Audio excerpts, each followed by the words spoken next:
अश्लील चॅट आणि फोटो दाखवून ब्लॅकमेलिंग, महिलेचा विनयभंग आणि तब्बल 8 लाखांची खंडणी.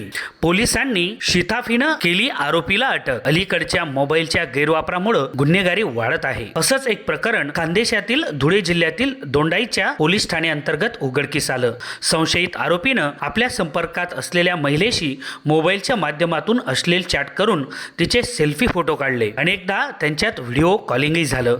मात्र नंतर त्याने या सर्व गोष्टींचा गैरफायदा घेतला. त्या व्यक्तीने संबंधित महिलेला ब्लॅकमेल करून तिच्याकडून पैसे उकळण्यास सुरुवात केली. प्रथमतः 3 लाख आणि त्यानंतर तब्बल 5 लाख घेऊन त्याने त्या महिलेच्या घरात घुसून महिलेला मारहाणही केली. यामुळे संतप्त झालेल्या महिलेने अखेर दोंडाईचा पोलीस ठाणे गाठले आणि संबंधित व्यक्तीविरुद्ध आपली आपबीती सांगितली. महिलेच्या सांगण्यावरून पोलिसांनी रीतसर गुन्हा दाखल केला आहे.